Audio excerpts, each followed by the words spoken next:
Quase pegando no sono, me ligam aqui da rádio. Barão, fique esperto, porque você pode ser convocado mais cedo, porque há possibilidade, tem boato de que o Lula pode ser preso e tudo mais. Todo mundo passou a madrugada, já tinha dormido quase nada, né? Dias, né?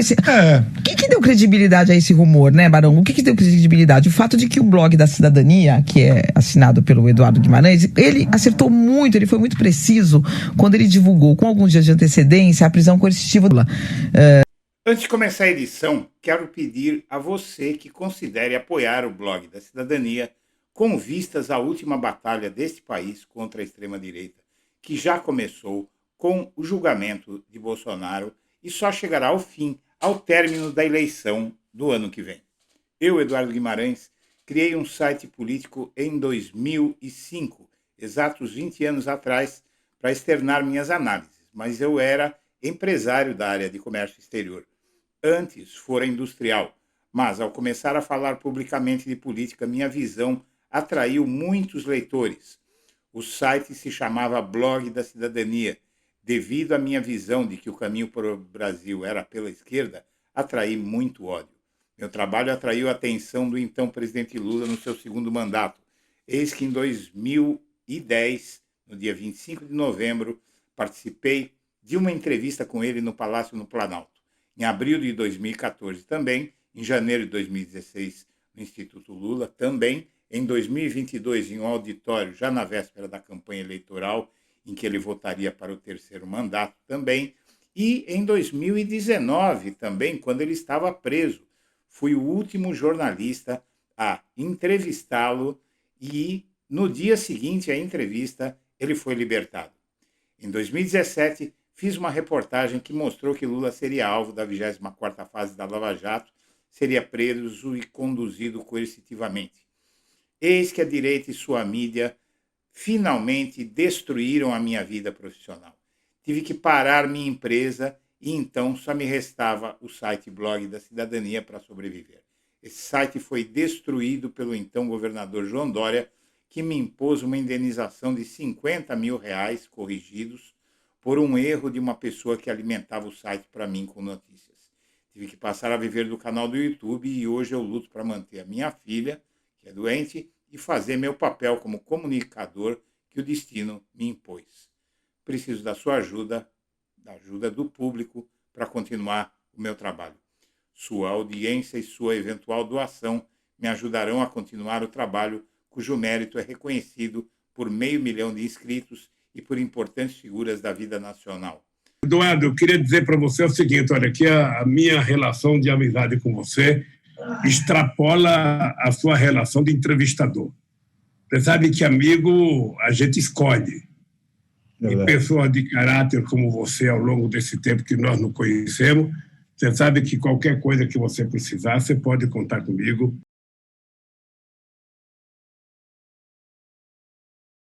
A do ex-ministro do Supremo Tribunal Federal, também ex-decano, ex-presidente da Corte, Celso de Mello. Ele divulgou, Carol, uma mensagem, um artigo para seus interlocutores com o nome O Caso do Batom da Golpista, palavras de um ex-ministro do STF, em que ele afirma neste texto que é uma falácia entender que o caso de Débora Rodrigues tem a ver tão somente com a pichação feita por ela com um batom na Estátua da Justiça, que é esta, localizada em frente ao Supremo Tribunal Federal. Você acabou de pontuar um rol de crimes e é justamente por estes casos, estes vários tipos penais, que a Débora Rodrigues está sendo julgada pelo Supremo Tribunal Federal. Queria dizer que não foi nada premeditado. Eu sou uma cidadã do bem, que eu fui aos atos e eu não imaginava que ia ser tão conturbados desse jeito que foi. Michele Bolsonaro mostrou um batom, fazendo referência ao caso da cabeleireira Débora Rodrigues dos Santos. Débora ficou conhecida por escrever com um batom a frase "Perdeu o mané" na estátua do Supremo Tribunal Federal durante os atos de 8 de janeiro de 2023.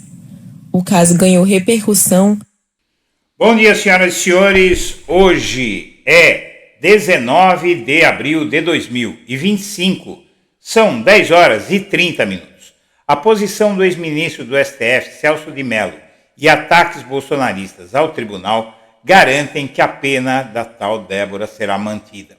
O Supremo Tribunal Federal marcou para o dia 25 de abril a retomada do julgamento virtual da cabeleireira Débora Rodrigues dos Santos, mulher acusada de participar dos atos golpistas de 8 de janeiro de 2023 e de pichar a frase "perdeu o mané" na estátua A Justiça, que fica em frente à Suprema Corte. O julgamento foi suspenso no mês passado por um pedido de vista do ministro Luiz Fux, que devolveu a ação para julgamento na quinta-feira, dia 10 de abril. A primeira turma da Corte já tem os votos de Alexandre de Moraes e Flávio Dino e falta votarem Carmen Lúcia, Cristiano Zanin e Luiz Fux. Antes da suspensão do julgamento, Moraes votou para condenar Débora a 14 anos de prisão em regime fechado e pagamento de 30 de solidário, a cota dela entre todos os golpistas para perfazer um pagamento de 30 milhões pelos danos causados. O voto foi seguido por Flávio Dino. O próximo voto será de Carmen Lúcia. O destino dos acusados da trama golpista está nas mãos da ministra. Ela será uma espécie de fiel da balança na discussão sobre o cálculo das penas impostas aos denunciados pela PGR. Se Carmen Lúcia mantiver a postura que tem mantido de acompanhar Moraes em suas decisões, e isso deve ocorrer, a sentença de 14 anos de prisão será mantida. Cristiano Zanin deve manter, mas se não mantiver, não mudará a pena. Fux deve reduzir a pena. Se essa pena anteriormente imposta for mantida por Carmen Lúcia, Débora vai voltar para a prisão até dezembro, quando irá para o regime semiaberto ou para a liberdade condicional. Os ataques bolsonaristas dificultaram uma decisão mais branda.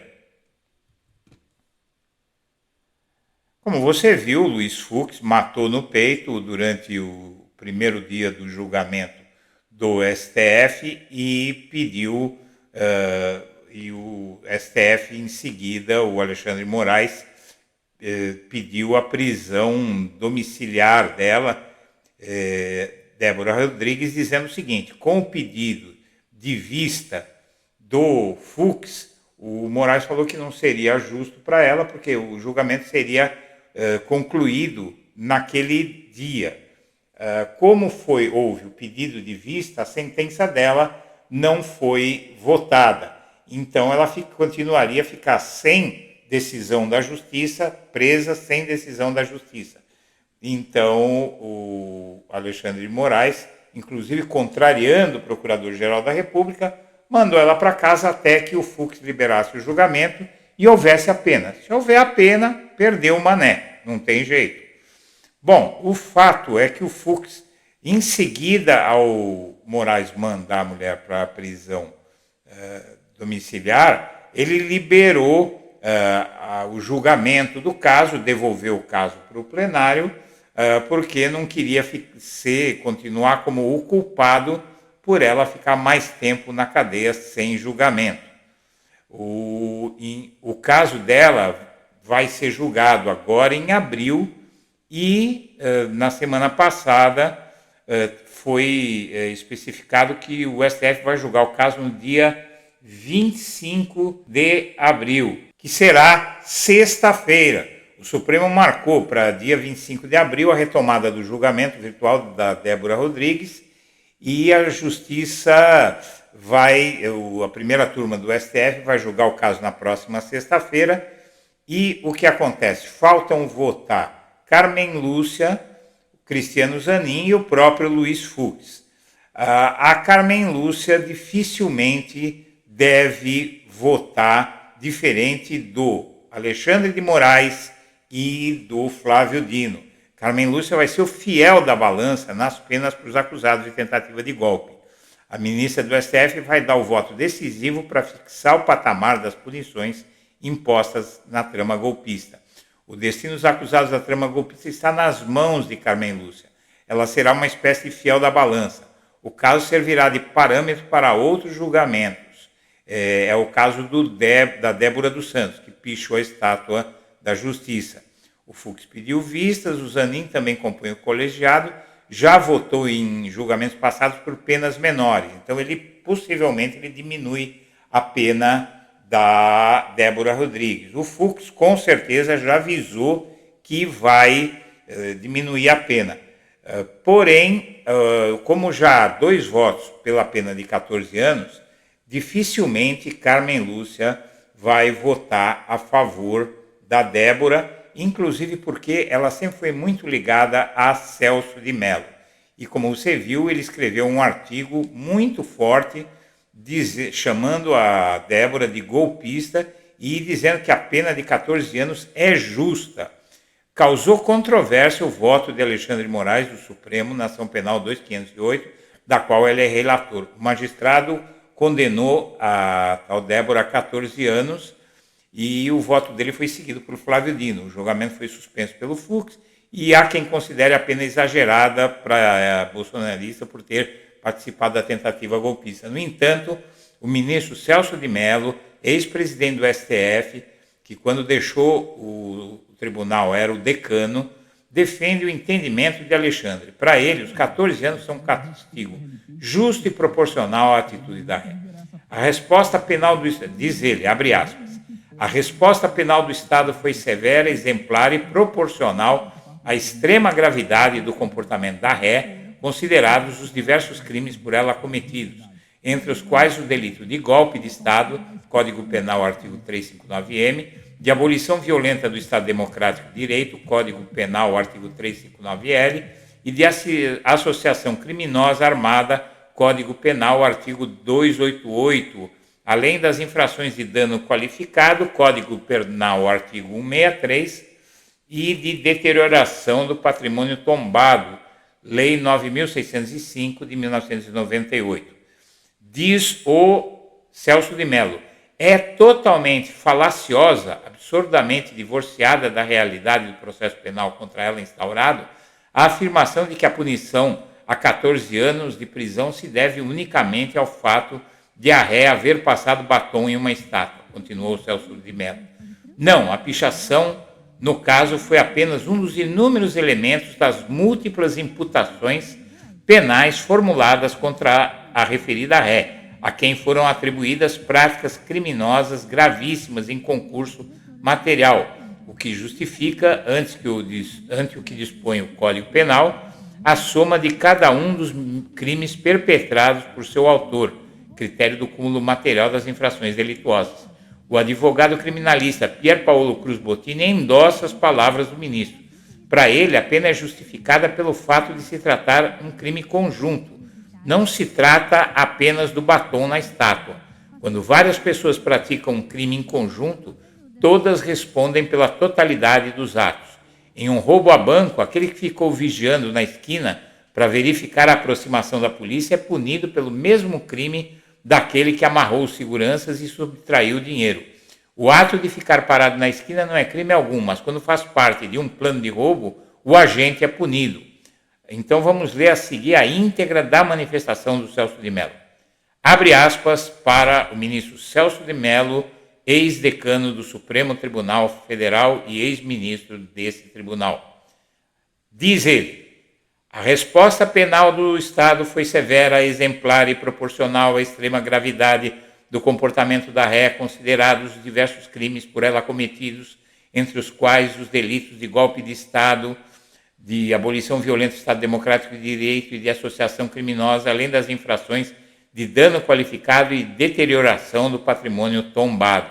É totalmente falaciosa e absolutamente divorciada da realidade do processo penal a afirmação de que a punição a 14 anos de prisão se deve unicamente ao fato de a ré haver passado batom em uma estátua.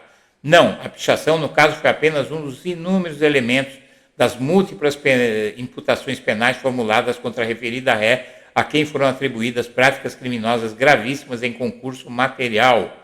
É sempre importante relembrar que não há perdão para quem atenta contra o regime democrático, segundo a Constituição. Ações criminosas contra o Estado Democrático de Direito têm consequências extremamente graves que se projetam contra quem incide em comportamentos sediciosos vulneradores da ordem constitucional. Quem de qualquer modo concorre para o crime incide nas penas a este cominadas na medida de sua culpabilidade, é o que prevê o artigo 29 do Código Penal Brasileiro. Já pôr na farda ou traje civis, qualquer que seja o gênero, cis ou trans, idade a partir de 18 anos de idade, confissão religiosa, posição social ou financeira, condição político-funcional ou hierárquica ou atividade profissional, como no caso da ré, não confere imunidade penal a quem atrevidamente transgredir os fundamentos da democracia constitucional. É simplesmente imperdoável a conduta criminosa de quem pretendeu desrespeitar o resultado legítimo de uma eleição presidencial transparente, democrática e honesta. Em regimes de democracia constitucional, como o que vige plenamente no Brasil, o presidente da República é sucedido pela escolha popular majoritária em votação livre e independente, jamais, porém, por golpes de Estado, como criminosamente tentaram aqueles envolvidos em trama sórdida que agora sofre repulsa enérgica do ordenamento jurídico do nosso país. O legado da perversão moral e de subversão político-institucional deixado pela golpista atinge frontal, direta, pessoal e duramente no plano aqueles que se dispuseram a seguir, movidos por irresistível pulsão totalitária. Aos criminosos, a punição, respeitada sempre a garantia constitucional do devido processo legal. Aos delinquentes, a imposição da pena, que constitui resposta jurídica do Estado ao mal injusto cometido por seu autor. O juiz, atendendo à culpabilidade, aos antecedentes e à conduta social, à personalidade do agente, aos motivos, às circunstâncias e consequências do crime, bem como ao comportamento da vítima e observado o critério trifásico que alude à lei, imporá ao condenado, na sentença que proferir, a pena que julgar adequada. Ações criminosas têm consequências de ordem penal. Práticas criminosas autorizam julgamentos condenatórios e legitimam imposição de sanções penais, ainda que severas. Essa admonição severa e grave que se faz sine ira ac studio, vale dizer, sem animosidade nem parcialidade, dirigida à turba anônima e à multidão sem nome, que, ao criminosamente invadir em 8 de janeiro de 2023 a sede constitucional dos três poderes, dessacralizou os símbolos majestosos da República e do Estado Democrático de Direito. Aqui você tem uma matéria do site especializado, o site jurídico Migalhas, que é uma matéria que explica bem o que é que aconteceu. Não é pelo batom. Pena de 14 anos a bolsonaristas se funda em crimes graves. Diz aqui a matéria.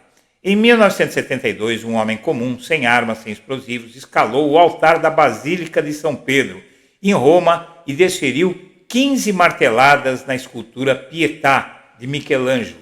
Laszlo Tó gritou, "Eu sou Jesus Cristo", enquanto destruía parte do rosto e do braço da estátua da Virgem Maria. O martelo era pequeno, mas o estrago não foi medido em centímetros de mármore. Foi simbólico, espiritual, civilizacional. Não importava que a escultura fosse restaurável, importava o que ela representava. Era o sagrado profanado, e com ele toda uma ideia de ordem, beleza e transcendência. Mais de 50 anos depois, em outro continente, uma mulher se aproxima de outra estátua e, com batom vermelho, escreve a frase "Perdeu Mané" em A Justiça, obra de Alfredo Seschiati, que está diante do STF. Agora, Débora Rodrigues está sendo julgada pelo STF. O relator, Alexandre de Moraes, acompanhado por Flávio Dino, votou por 14 anos de prisão.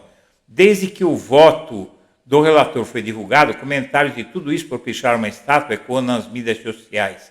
Porém, é preciso lembrar que o objeto danificado é um detalhe perto do envolvimento amplo da mulher com o pacto pelo desmonte do Estado Democrático de Direito. Senhoras e senhores, eu agradeço a atenção e deixo meu abraço para todo mundo.